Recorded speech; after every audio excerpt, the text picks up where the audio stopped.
Olá, uma ótima tarde para você. Começa agora mais uma edição do Agricultura BR, aqui pelo canal do Boi e também com transmissão pela TV Imaculada Conceição. Uma ótima tarde para você, uma tarde que fica melhor a partir de agora, porque nós vamos trazer os assuntos, os temas que são importantes para o seu negócio. Olha só, hoje, por exemplo, o Agricultura BR vai falar que o Adido Agrícola do Departamento de Agricultura norte-americana aqui no Brasil acredita numa safra recorde aqui no Brasil de algodão. Vou falar também sobre as exportações brasileiras de carne suína, primeiro trimestre com bom volume, carne de frango que aconteceu nesse mês de março. Vou falar também dos embarques brasileiros de carne bovina. Carne bovina, de acordo com a ABIEC, por exemplo, tem o melhor primeiro trimestre dos últimos 12 anos. Você vai conferir também, durante essa edição de Agricultura BR, as informações de como que anda a colheita da soja no Brasil. De acordo com uma consultoria privada, já está concluída a colheita no Mato Grosso e no Mato Grosso do Sul.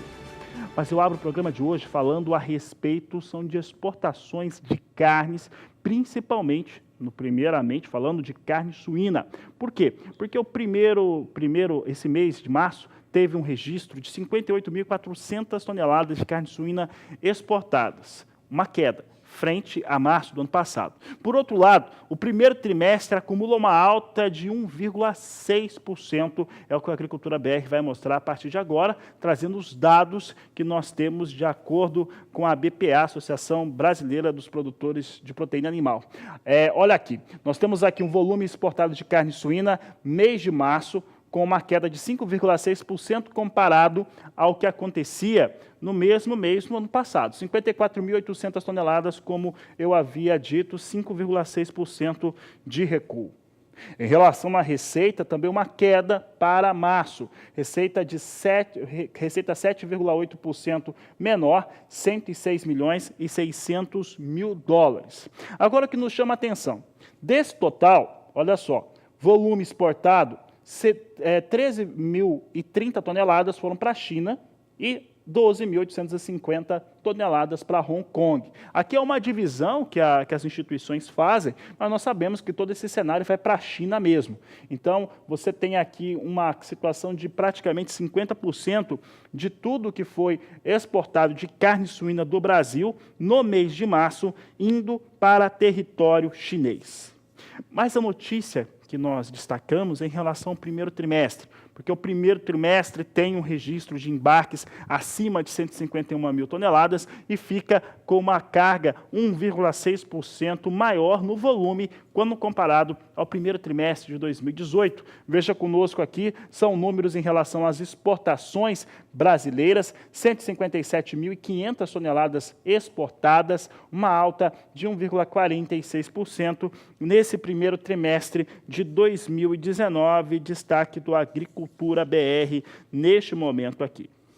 Olha, um outro dado importante que nós trazemos é em relação à carne de frango, também apurado pela Associação Brasileira dos Produtores de Proteína Animal. Vamos saber como é que foi o volume exportado de carne de frango. Agora é o destaque do Agricultura BR, nós trazemos aqui os números, que em março de 2018, tinham um efetivo de 376.200 toneladas, com um registro de queda para 340.500 toneladas, 9,5% de queda frente àquilo que acontecia no mesmo mês no ano passado. Portanto, recua o embarque de carne de frango no Brasil nesse último mês.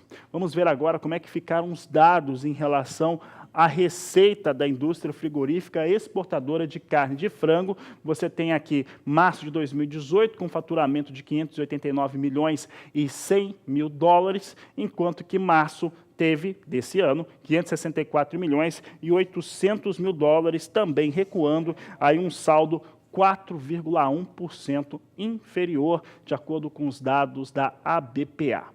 Ainda hoje eu falo sobre o primeiro trimestre nas exportações de carne bovina. Aí, de acordo com a BIEC, o primeiro trimestre é o melhor dos últimos 12 anos. Mas antes, eu falo sobre imposto territorial rural e também aquilo que mudou em relação a ele. Quem vai explicar essas alterações é o Walter Puga Júnior, está aqui comigo. Pulga, seja bem-vindo. Tem situação aí mudando. Essa é uma tributação importante para o produtor rural. O que aconteceu? Pulga, boa tarde, seja bem-vindo. Boa tarde a você, boa tarde a todos. Vamos resumir, Fabiano. O que a Receita Federal fez foi mudar os critérios. Ela quer critérios mais realistas para apurar a avaliação do valor, em suma, das áreas rurais. Bom, a Receita Federal publicou agora uma norma nova que exige de todos os municípios, a partir deste ano, o uso de critério mais realista para apurar valores de áreas rurais. Os valores são utilizados para cálculos, vamos lembrar, de imposto sobre a propriedade territorial rural, o conhecido ITR, o produtor já conhece isso. É um tributo federal que é dividido, inclusive, com as prefeituras. Agora, com essas mudanças que foram propostas agora pela Receita Federal, o que se pretende é melhorar a fiscalização e, lógico, aumentar a arrecadação. Aliás, que cresce desde 2014, para você ter uma ideia, em 2018 ela já rendeu, olha, o ITR rendeu para o governo 1 bilhão e 350 milhões de reais. Os municípios têm agora até junho, atenção produtor rural, para se adaptar às novas exigências, previstas numa instrução normativa. Até junho é o prazo para que as prefeituras façam essa adaptação. É instrução normativa número 1877, da Receita Federal. De acordo com essa norma, os critérios de avaliação de terras ficaram mais objetivos e mais. A análise só poderá ser feita por técnico legalmente habilitado e vinculado ao CONFEA, que é o Conselho Federal de Engenharia e Agronomia. E também por técnico ligado, filiado, ao Conselho Federal de Engenharia e Agronomia, que é o CREA, o Conselho Federal de Engenharia e Agronomia. Em suma, só por técnicos que são reconhecidos como engenheiros. A avaliação antes poderia ser feita com base em transações realizadas, registro em cartório, oferta de mercado, opiniões de analistas de mercado. Agora não. Agora é preciso que um engenheiro, vinculado ao Conselho Federal de Engenharia e Agronomia, faça a avaliação. A instrução também determina que o envio desses dados passa a ser eletrônico e o prazo muda para abril. Portanto, este ano, excepcionalmente, junho. Antes, vencia em julho. Agora é junho, mas a partir do ano que vem, vence em abril. O ITR sempre foi um tributo, como se sabe, muito pouco fiscalizado pela Receita, em grande parte diante dessa regulamentação muito diferente de uma região para outra, Bom, resumindo, a instrução normativa nova agora sinaliza uma intenção de melhorar a fiscalização e, lógico, aumentar a receita. Para a especialista em tributos, Bianca Xavier, ela é do escritório Siqueira Castro Advogados e ela conversou com a jornalista Laura Inácio, lá do Valor Econômico. O ITR sempre gerou muita insegurança jurídica. O correto seria o proprietário do imóvel, todo ano, obter um laudo para respaldar o ITR, Mas isso fica muito caro, ela lembrou. Por isso, normalmente, pegam o valor que usaram para fazer negócio e estimam aí uma atualização. Isso agora mudou. Agora, quem está feliz com isso, viu, Fabiano? É a Confederação Nacional dos Municípios. Ela vê essa proposta nova da Receita como positiva. Lógico, os municípios tendem a arrecadar mais agora com o ITR. Então, os prefeitos, em geral, vão ficar felizes com essa nova norma. Agora, produtor rural, fique atento, porque a norma agora é mais criteriosa, ela exige uma avaliação de engenheiro e o prazo é até junho para que as prefeituras façam a adaptação. Daí para frente, a avaliação será muito mais rigorosa. Portanto, ITR agora preciso tomar cuidado. Não será mais tão simples, nem tão confuso também, tão esparso, como era antigamente. Mudaram, então, as regras para apuração de valores de propriedades rurais, onde vai incidir o imposto territorial rural. Fabiano? Obrigado, Walter Pulga. Daqui a pouco nós falamos a respeito de dólar e também a movimentação na Bolsa Brasileira. Por aqui o assunto a partir de agora é a soja.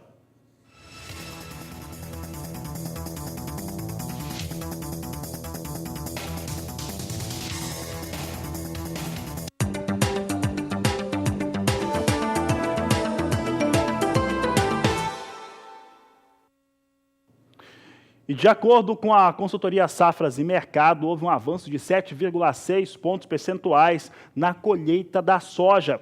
Com isso, alguns estados concluíram já suas atividades. A consultoria informa que Mato Grosso e Mato Grosso do Sul já terminaram a sua fase de cultivo. Vamos conferir agora como é que vem a situação nacional para o plantio, para a colheita da soja neste momento. Você vê aqui que a colheita, de acordo com Safras e Mercado, vem no país inteiro numa média de 83,1% até o último dia 5, portanto até a última sexta-feira. Comparado ao ano passado, vem adiantado, você observa que vem aí cerca de 4,5 pontos percentuais acima do que acontecia na mesma data. No último ano estava em 78,7%. A média dos últimos 5 anos é de 77,4%. É o que nós destacamos aqui no Agricultura BR, trazendo as informações de Safras e Mercado para a colheita da soja. Como eu disse, de acordo com ela, Mato Grosso e Mato Grosso do Sul já com os processos totalmente concluídos em torno da colheita da soja na campanha 2018-2019.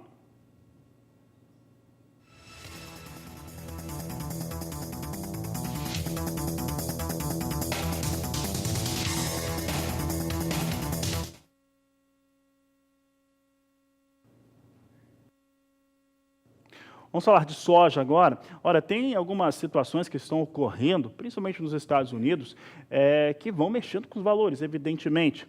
Uma delas é que nós vimos, principalmente no fechamento da última semana, é uma tendência do investidor estar menos propício ao risco. Essa é uma questão.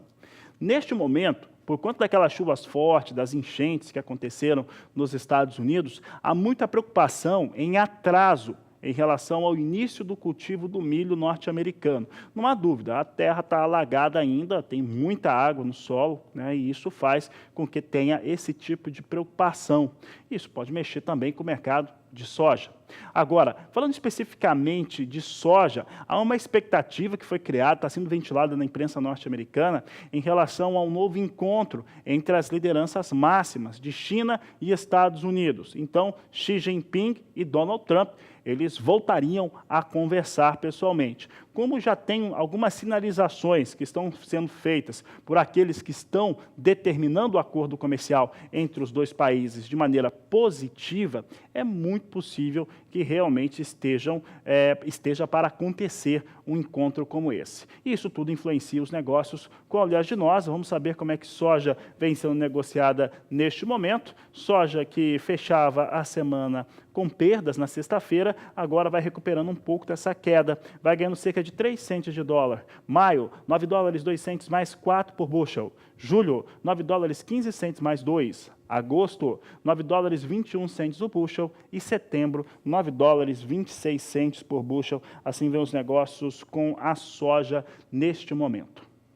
Por aqui eu sigo falando a respeito de dados que influenciam os negócios com soja aqui no Brasil, e o assunto agora é em relação à moeda norte-americana.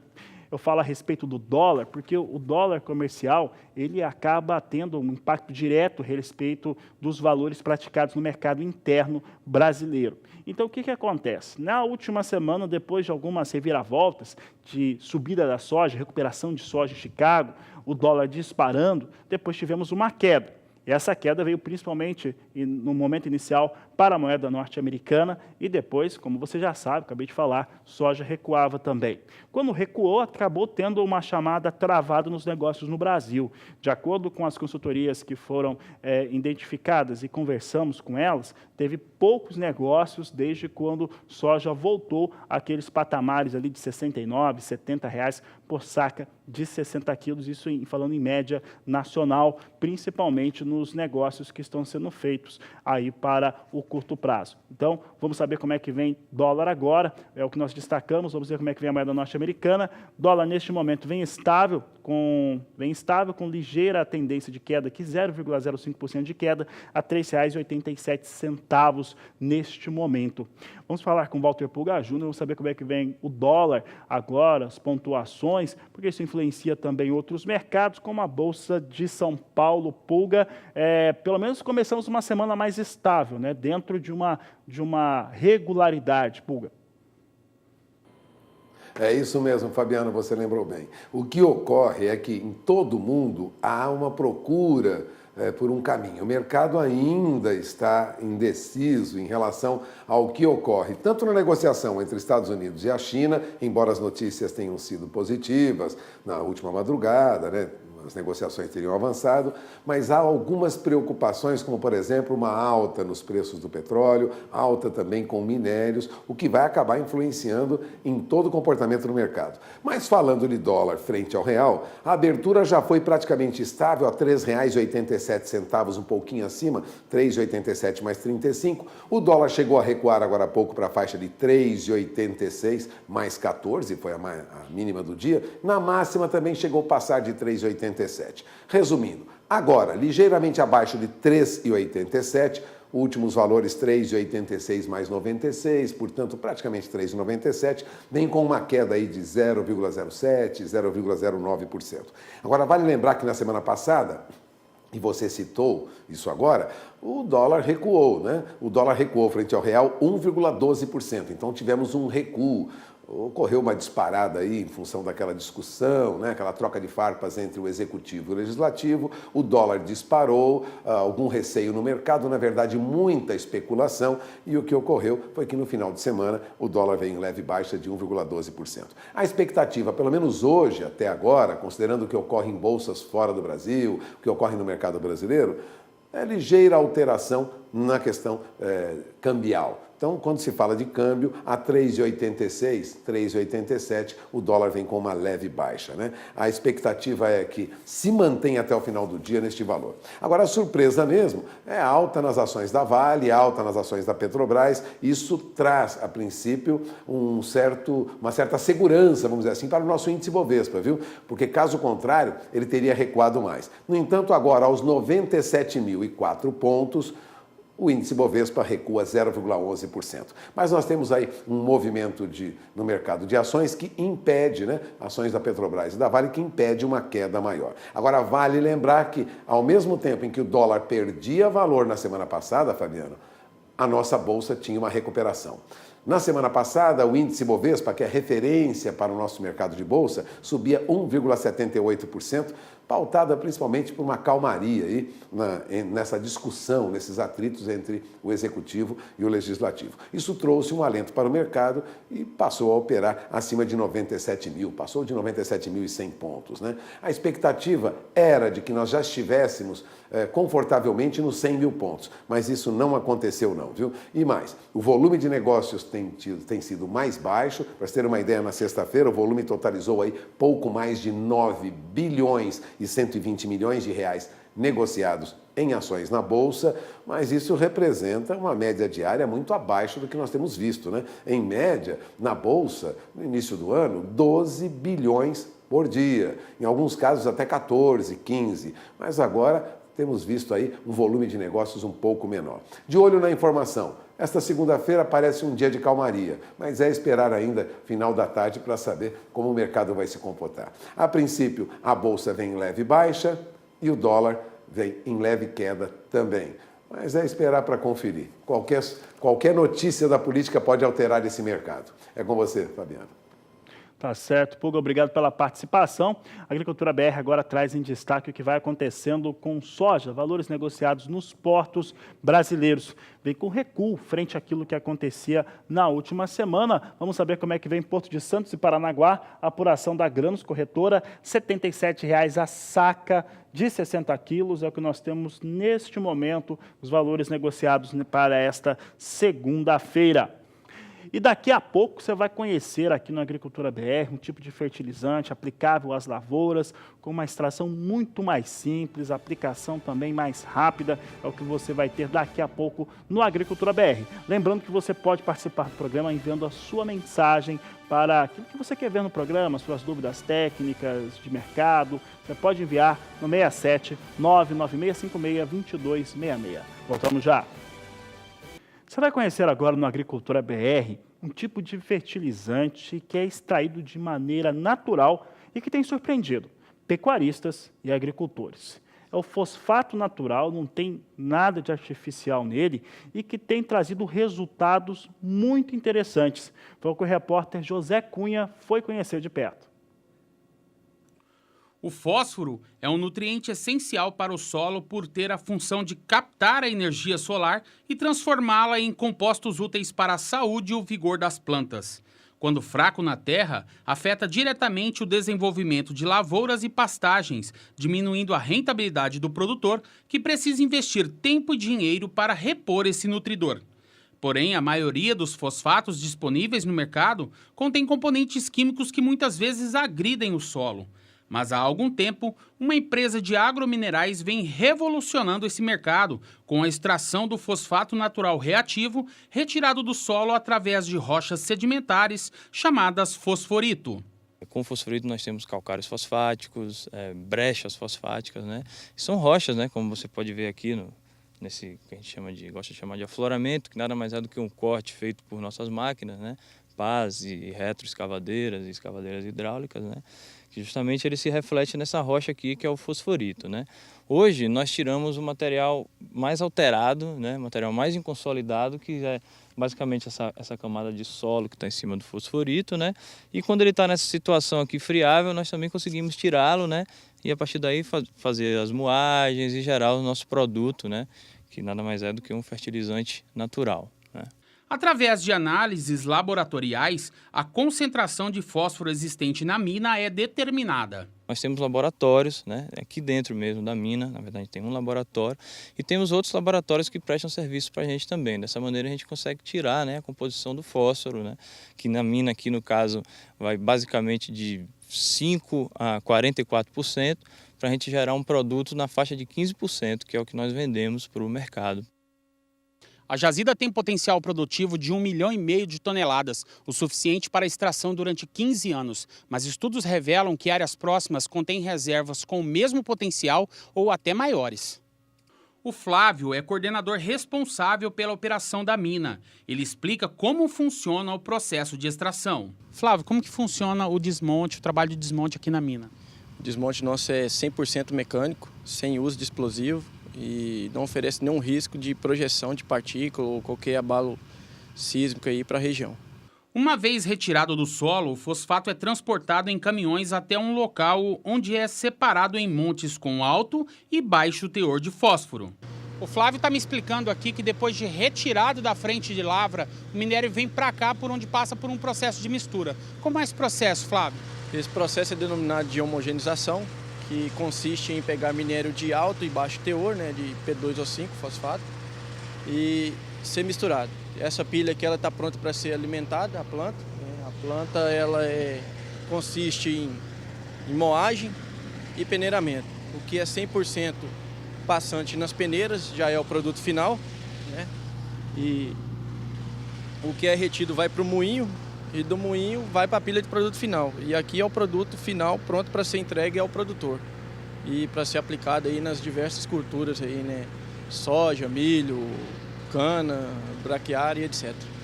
Mas é no campo que se comprova a eficiência e a importância do fosfato. Aqui na Fazenda Palmares, o Jean tinha problemas com o solo cascalhado. Jean, como que você resolveu o problema que você tinha de solo aqui na fazenda?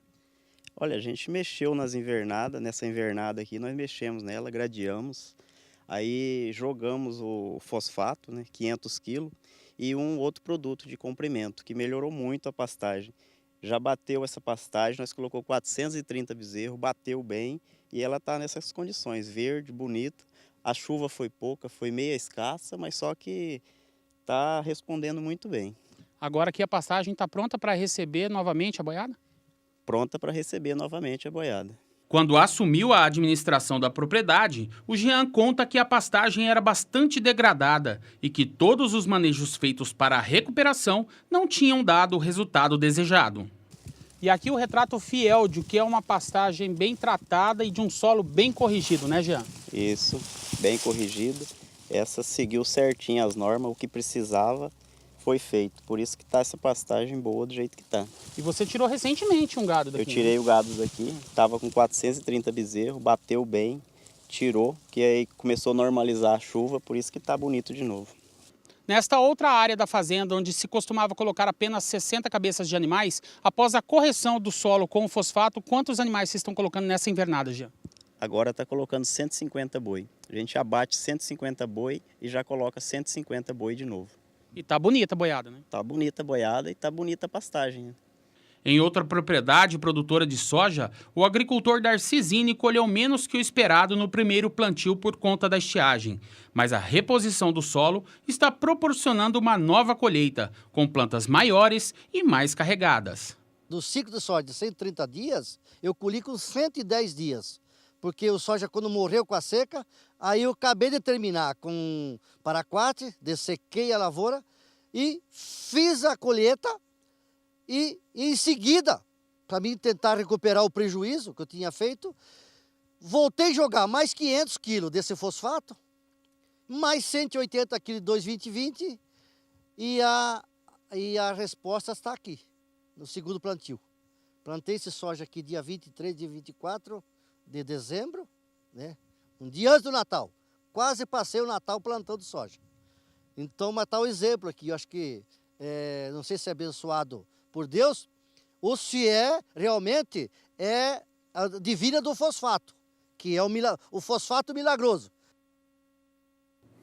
Tá aí o produtor bem satisfeito, tanto na pecuária quanto também na soja, esse fosfato que tem essa extração natural, como você viu na reportagem de José Cunha. Você pode saber mais, rever a reportagem acessando as nossas mídias sociais. Acesse o canal do Boi no YouTube, que você vai ter acesso a essa reportagem e muito mais. Nós vamos para o intervalo comercial agora, daqui a pouco nós vamos voltar falando sobre pecuária, daqui a pouco vamos falar sobre as exportações no primeiro trimestre, já que de acordo com a ABIEC, teve o primeiro trimestre, o melhor deles, nos últimos 12 anos, daqui a pouco no Agricultura BR. Vou falar sobre algodão agora, porque o Adido Agrícola, do Departamento de Agricultura norte-americano, aqui no Brasil, trouxe uma previsão muito melhor em relação àquilo que está se propondo em torno do algodão na campanha 2019-2020. Uma alta de 5% na área e 5% também na produção a mais. Chegaria a uma coisa aí de 12 milhões e 500 mil fardos, de acordo com o que o Adido Agrícola norte-americano citou, mais de 5 milhões e 500 mil toneladas, fazendo aí uma conta rápida aí para trazer para a tonelada esses números apresentados pelo Adido Agrícola. Vamos ver o que ele apresentou, porque no Brasil teve uma aceleração, assim como nos Estados Unidos, no interesse em relação ao cultivo da pluma, e olha só o que ele trouxe para nós. Primeiramente, para fazer aquele cálculo que eu fiz agora rápido aqui, um fardo equivale a 217 quilos e 72 gramas. A produção estimada pelo Adido Agrícola norte-americano é de 5% a mais, com 12 milhões e 500 mil fardos. Uma área também maior, de 1 milhão e 650 mil hectares. Para você ter uma ideia, de acordo com a Conab, a área brasileira está ficando aí entre 1 milhão e 400 e 1 milhão e 500 mil hectares nas últimas safras. Tá? Então, seria uma alta também de 5%. A exportação brasileira, de acordo com o que foi citado pelo Adido Agrícola norte-americano, chegaria a 7 milhões de fardos. Os principais estados produtores, de acordo com o Adido, seguem sendo o Mato Grosso, com cerca de 2/3 da produção total, e o estado da Bahia. Bahia produz aí entre 20% e 25% do total de algodão no Brasil, portanto, disparado os dois principais estados produtores de algodão no Brasil.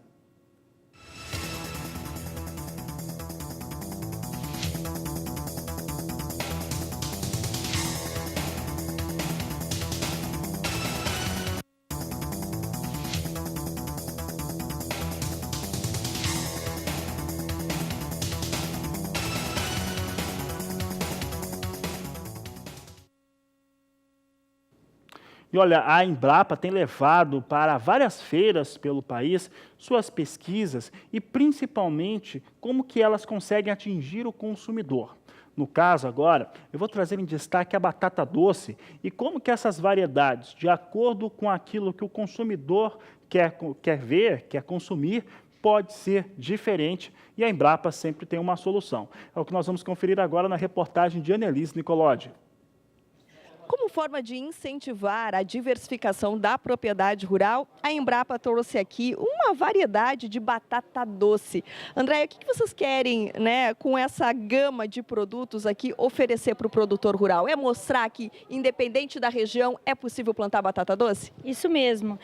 Os agricultores, quando vêm numa feira, eles buscam inovações, buscam novidades e buscam alternativas de produção, tanto para o seu consumo quanto para a comercialização e para agregar valor a esses produtos. E nós, nessa feira, trouxemos 4 alternativas de batata doce com diferentes cores, com diferentes sabores, batatas doces biofortificadas e que contemplam, digamos assim, as expectativas de diferentes públicos. Tem batata doce mais enxuta, tem batata doce mais úmida para fazer assada, para fazer processada, enfim.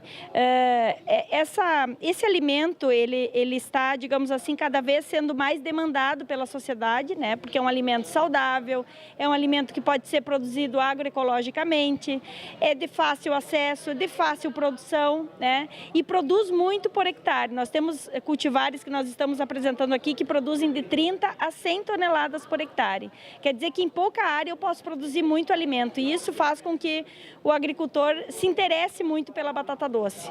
Além disso, também ele mesmo pode multiplicar as mudas através das folhas da batata doce. Cada folha rende uma muda, então em um ano o agricultor pode conseguir, a partir de uma folha, produzir mais de 600 mudas e isso diminui o custo de produção.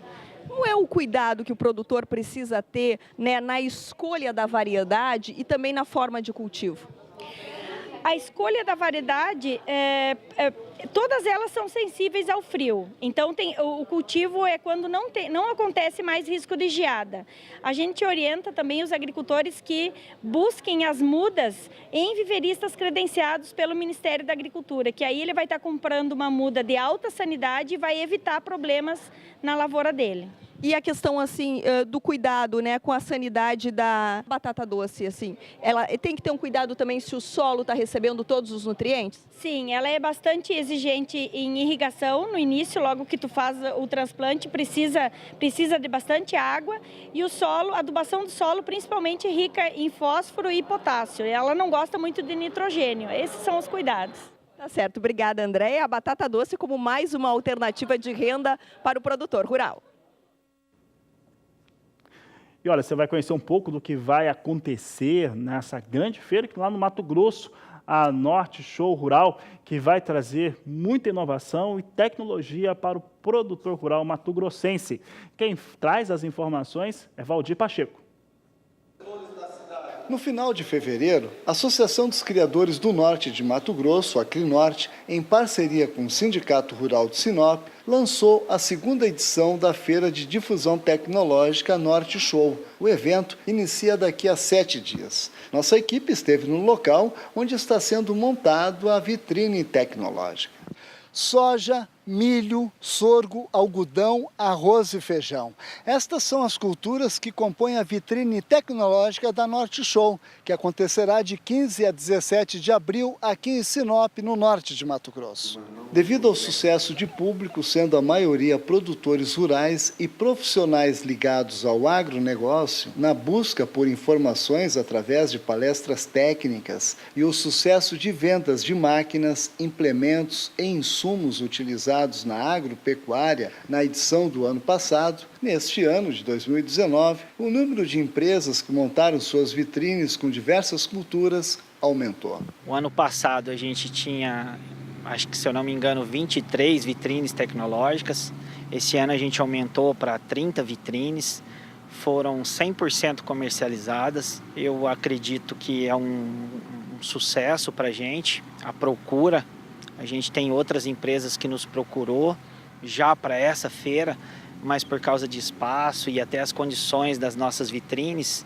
Então é quase que um milagre essas vitrines estarem desse jeito, né? Ainda não estão 100%, mas a tendência é que se melhore a cada ano. Tem empresa que já está reservando área para a próxima edição, para a terceira edição que vai acontecer ainda no ano que vem. Isso, tem empresas, por exemplo, a gente vai ter 1 ou 2 vitrines que o pessoal não vai expor nada esse ano, mas que já deixaram até pagos e reservado para a próxima edição, até para garantir o local. A montagem da vitrine está sendo realizada em uma área que durante muitos anos foi estacionamento de veículos. Portanto, um solo que precisou utilizar as ferramentas tecnológicas disponíveis hoje para a sua recuperação. Subsolagem, gradagem, calagem, fosfatagem, e ainda hoje a gente tem alguns problemas aí de manchas no solo. A gente vai recuperando essas áreas gradativamente daqui para frente. Como é a segunda edição, então hoje, no meu ponto de vista, eu vejo que a gente está no caminho, a área está cada vez melhor, mas no modo geral está muito bom. Todos os terrenos, questão da condução das culturas no geral, uns 90% a 95% aí de sucesso a gente está tendo aqui, apesar do terreno, ter um pouco de problema com o terreno, a gente consegue contornar. O município de Sinop é uma região que integra sistemas produtivos, como lavoura e pecuária. Não só como aqui, como na área da agricultura, temos algumas demonstrações de integração lavoura-pecuária, onde o próprio produtor, ele mexe com gado também, ele planta o milho em consórcio com braquiária ou somente braquiária, para ter, vamos dizer assim, às vezes até a terceira safra. Você planta soja, planta milho com braquiária, tira o milho, coloca o gado. E esse gado vai ter o pastejo e ainda vamos ter benefício da braquiária que vai ficar no solo para depois fazer um plantio em cima desses restos culturais que sobrou da braquiária. Seria o boi safrinha? Exatamente, o boi safrinha. E hoje é o futuro nosso aqui. Quem quer algo diferente, quer produção diferente, tem que inovar. E essa é uma inovação que vem dando certo há muito tempo. Ele tem um retorno aí na produção de soja que pode aumentar aí de 5 sacos aí a 10 sacos, conforme o manejo que ele faz com a braquiária. De Sinop, Mato Grosso, Valdir Pacheco. E ainda hoje eu falo sobre as exportações brasileiras de carne bovina no primeiro trimestre de 2019.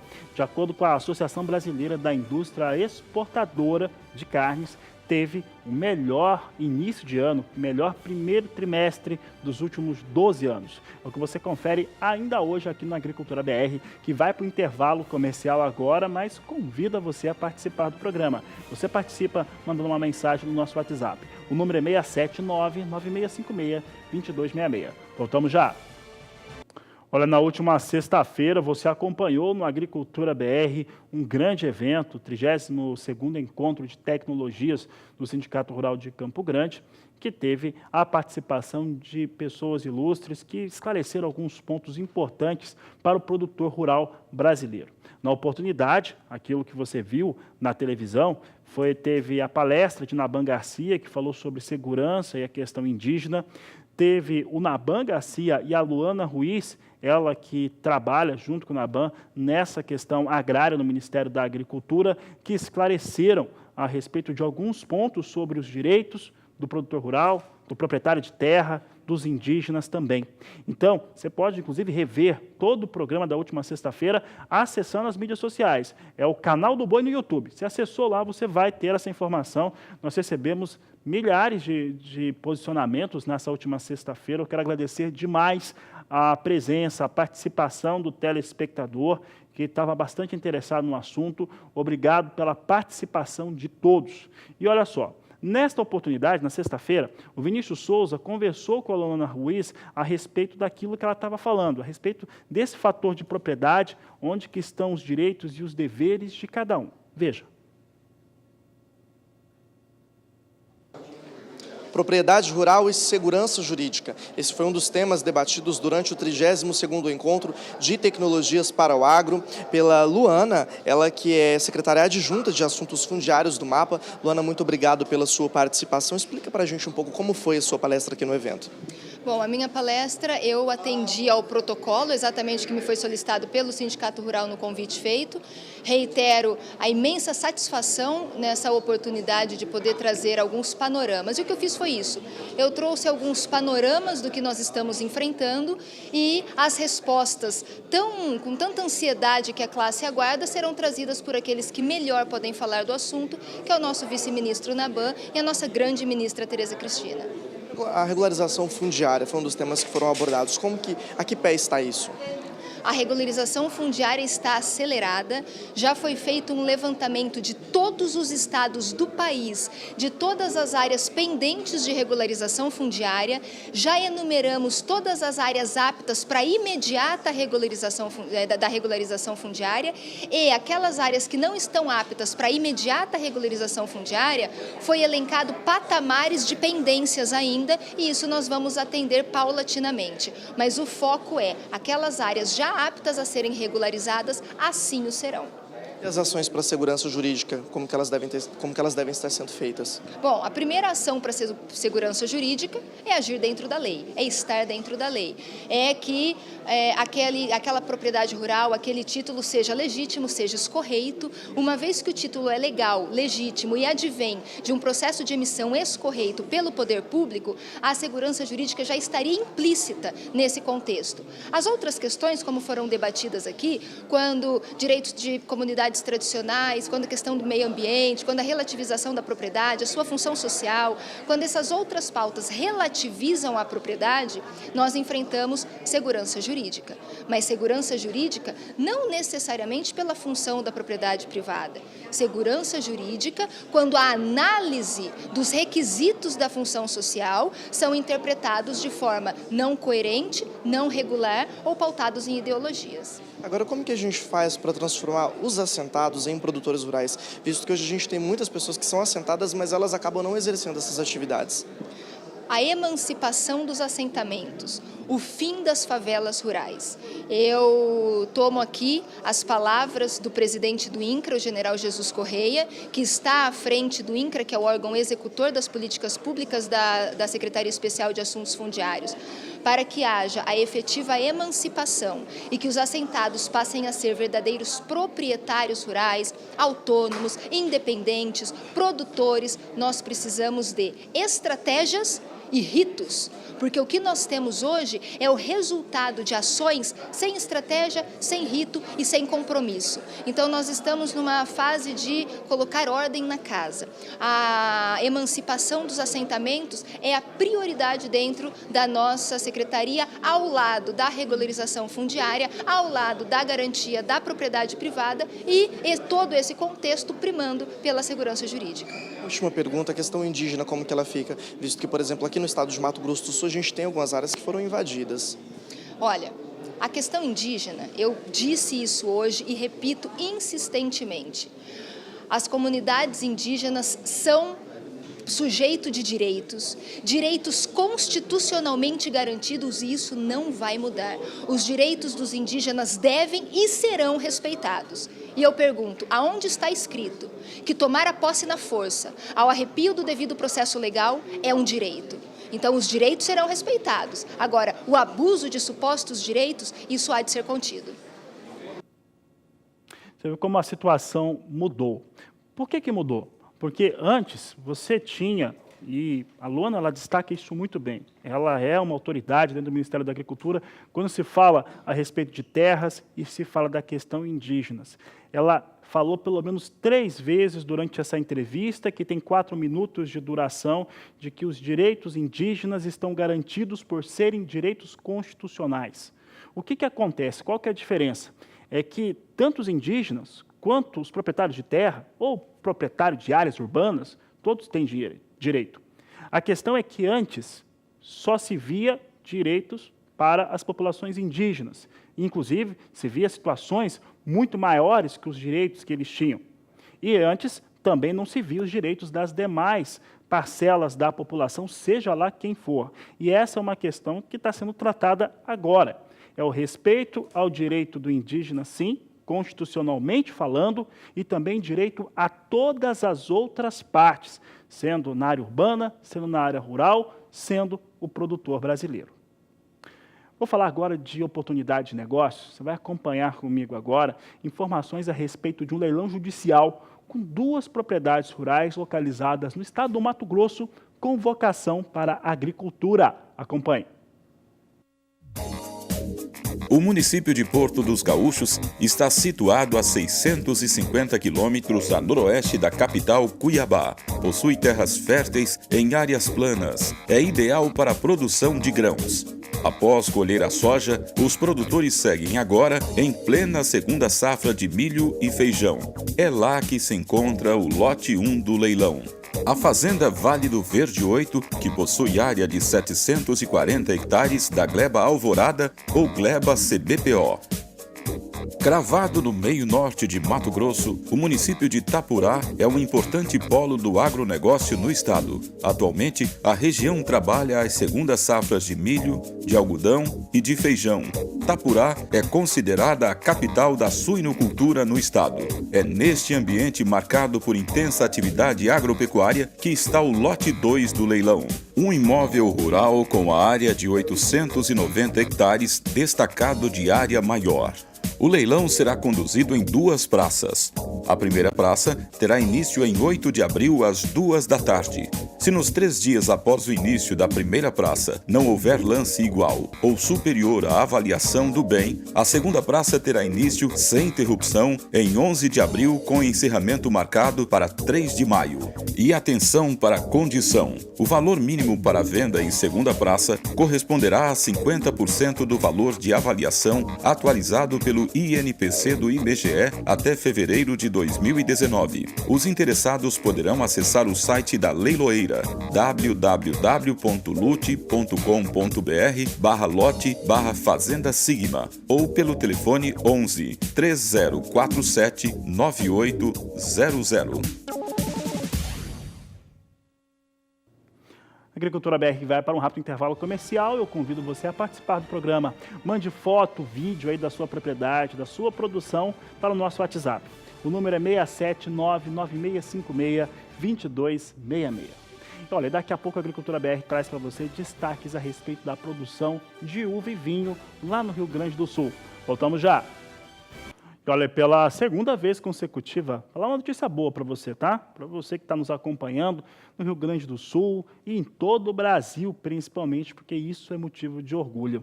Pela segunda vez consecutiva, vinhos e espumantes brasileiros são premiados na França. É o que você vai conferir agora na reportagem de Annelise Nicolodi. Um grupo de 50 degustadores tiveram muito trabalho para eleger os vinhos destaque dentro de uma qualidade média bastante elevada no concurso que reuniu cerca de 800 amostras de 40 países em Bordeaux, na França. Nesse ano, o destaque foi para 3 vinícolas do Rio Grande do Sul. A cooperativa Garibaldi, que levou 3 premiações ouro com os espumantes Moscatel, Prosecco Brut e Chardonnay Brut, a vinícola Campestre com o espumante Moscatel Zanotto e a Casa Valduga com 2 premiações ouro nos vinhos, Gran Leopoldina Chardonnay Safra 2017 e Gran Villa-Lobos 2012. Desde o ano de 2000, são mais de 18.500 vinhos de 46 países, com um desempenho que premiou mais de 5.000 amostras. Com esta conquista, somente este ano já são 18 medalhas obtidas na França.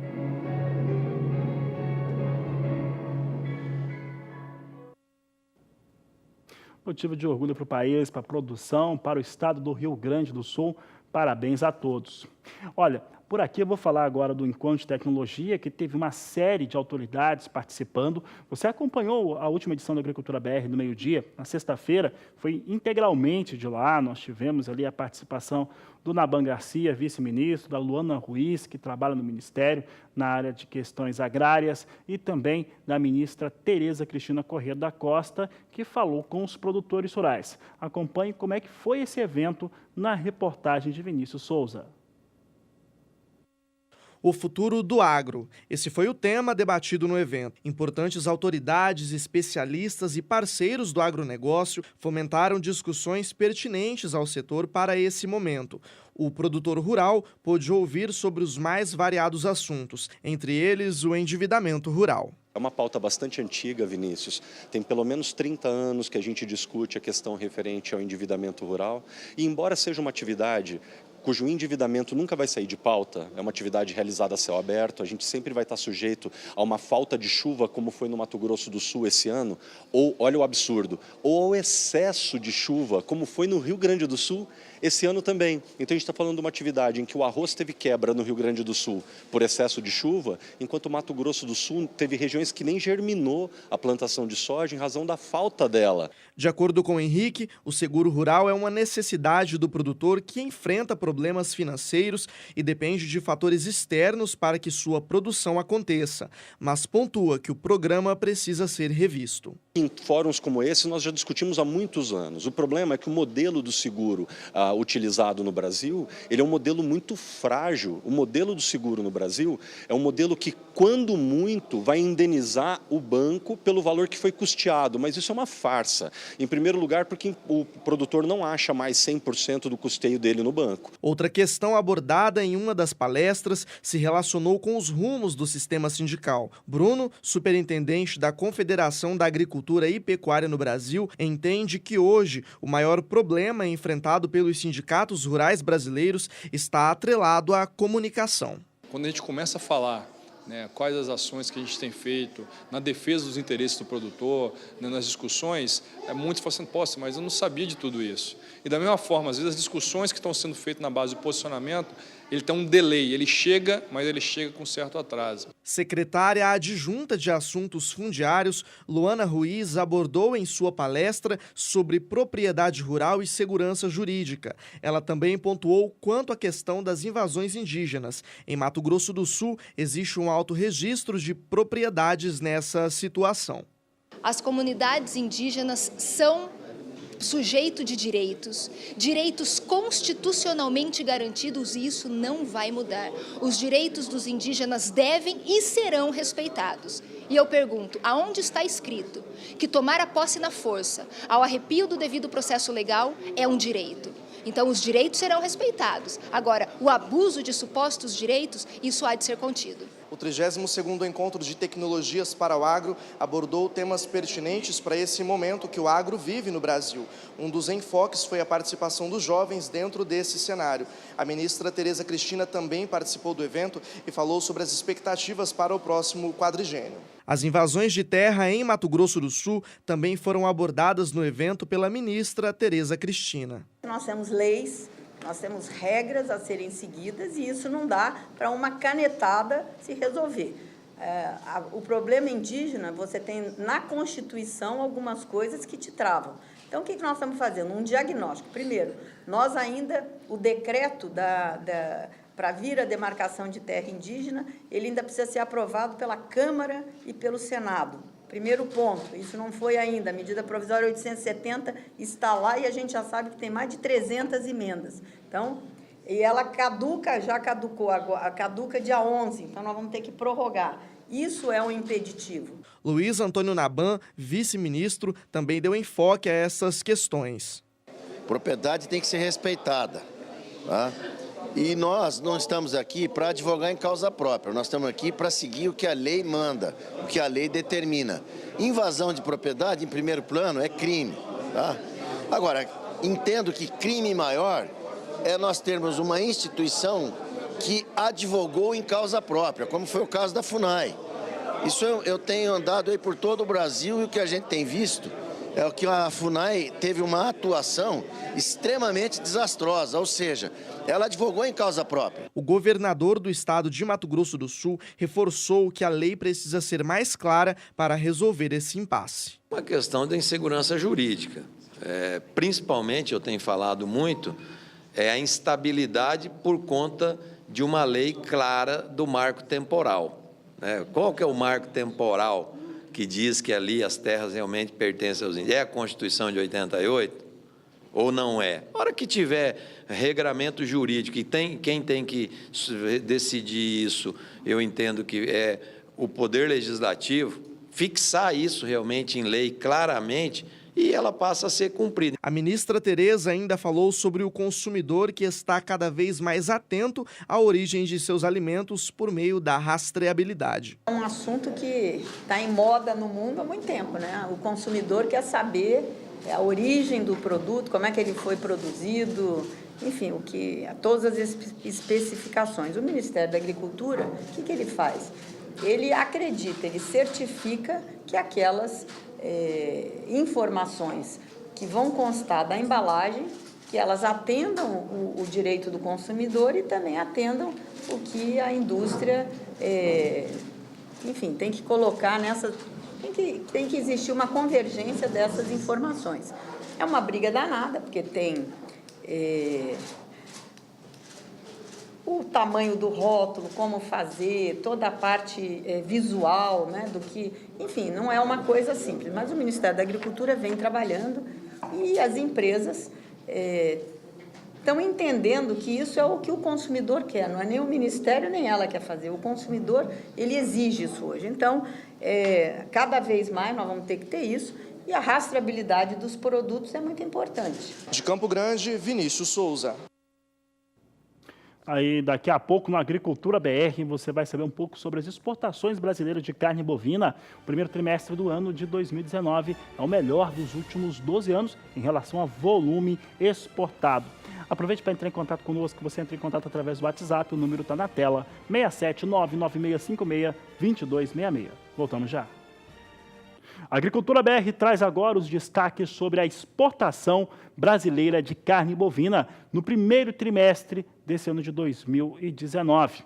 E olha, de acordo com o que foi apurado pela ABIEC, Associação Brasileira da Indústria Exportadora de Carne, foi o melhor primeiro trimestre dos últimos 12 anos, trazendo um total de 405.650 toneladas embarcadas nos 3 primeiros meses deste ano. É o que a Agricultura BR vai mostrar agora como é que foi esse volume bastante expressivo que foi apontado pela associação. Você confere comigo agora os dados de volume e também receita. A questão da receita ficou menor e você vai entender a receita em dólar, é claro. Receita em dólar menor por conta do preço da tonelada que está mais baixo. Veja só, volume então 405.668 toneladas embarcadas, uma alta de 2,6%. Como eu já disse algumas vezes, melhor desempenho em 12 anos. Já a receita atingiu 1.510 bilhões de dólares, uma queda de 5,6% frente a 1.600 bilhões de dólares que foram registrados no primeiro trimestre do ano de 2018. Então, o que acontece? Nos 3 primeiros meses do ano passado, chegou a 1.600 bilhões de dólares. A tonelada da carne estava ali, carne bovina, na casa de 4 mil dólares e alguma coisa. Agora está abaixo disso, e esse é um fator que acaba implicando nessa queda e no faturamento em dólar. Sempre lembro que em dólar ficou um pouco mais baixo. Um outro dado importante é em relação à participação da China. China e Hong Kong é o mesmo país, mas ainda as instituições colocam de maneira dividida. Mas, de qualquer maneira, os dois juntos trazem o maior volume comprado. Olha só, Hong Kong, de acordo com o que foi apontado pela ABIEC, 87.438 toneladas, China, 74.293 toneladas. Pode somar aí na sua casa um com o outro, porque esse é o dado que nós temos, vão dar 160 mil toneladas, alguma coisa nessa ordem, então bastante expressivo. O terceiro maior importador de carne bovina do Brasil é o Egito, pelo menos nesses 3 primeiros meses, 37.759 toneladas no primeiro trimestre.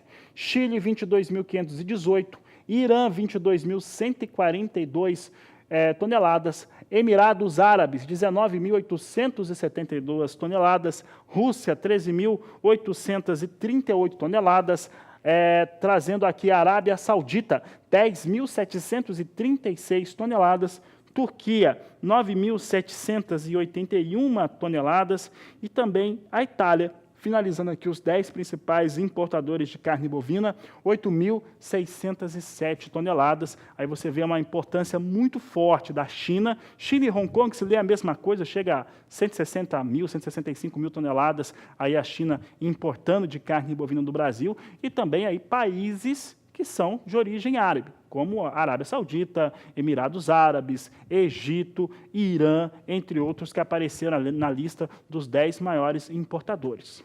É por isso que o abate halal ele é tão importante aqui no país, que atende exatamente esse mercado que tem uma exigência diferente no sistema de abate. E é o assunto agora da entrevista que Walter Pulga Júnior realizou nos nossos estúdios em São Paulo. Ali, obrigado por ter vindo participar do nosso programa. Vamos agora explicar um pouco o que ocorre no Brasil, a evolução, o investimento que foi feito para que nós tivéssemos aqui o abate halal, que é destinado especificamente ao mundo muçulmano e para onde nós enviamos muitos produtos, principalmente carnes, né? Foi um investimento de muitos anos, Ali? De fato, o Brasil foi desbravador nesse mercado. Há décadas, o Brasil esteve nos países árabes e passaram a negociar com os países árabes, em especial na Arábia Saudita e o Kuwait. E começou uma negociação desde lá de trás. Primeiro um negocinho, um pequeno container. E de lá para cá, o Brasil se especializou, que os outros não conseguiram fazer como o Brasil. O Brasil chega a ter plantas frigoríficas específica, capacitada com produto, com alta escala, do exato produto que eles precisam. Ou seja, existem frigoríficos no Brasil que 90% da sua produção, que ela produz naquela planta frigorífica, é destinado ao mercado árabe. Que é o mercado que exige um abate especial, né? Exatamente. Tem um abate halal, né? O abate halal, que até que nós somos responsáveis pela sua certificação, que significa, halal quer dizer ao pé da letra, lícito, permitido. Então, halal tudo é aquilo que Deus permite para o muçulmano, seja no seu comportamento, inclusive na sua alimentação. Existe uma regra, inclusive são muçulmanos que fiscalizam e aprovam esse abate aqui no Brasil. Exatamente, tem toda uma equipe que acompanha toda a produção, desde o abate, o embarque e etc., para não ter contaminação de produtos ilícitos. Existem alguns produtos que na nossa região é totalmente proibido, como a carne suína e seus derivados, né? Não pode ter contato, não pode ter uma relação. A regra muçulmana é muito rígida, não? Não, olha, sabe que ela é muito séria. E a questão do halal, ela é bem simples. Olha, o que Deus permite para nós faz bem, aquilo que Ele não permite, a gente acredita que não estou aqui atacando os outros produtos, por favor, né? Mas no caso do abate do animal, Deus está dando autorização para você tirar uma vida, para você se alimentar. Então é uma coisa importante, é uma coisa que deve ser respeitada. Então tem toda a regra, como você vai tratar o animal. O animal tem a questão do bem-estar animal, você deve respeitar e dar o direito, o animal não tem que sofrer, de graça. Então o animal já vai ser abatido, então temos que fazer como a religião diz o seguinte: se você tiver que matar, ao fazer o abate, faça da melhor forma possível.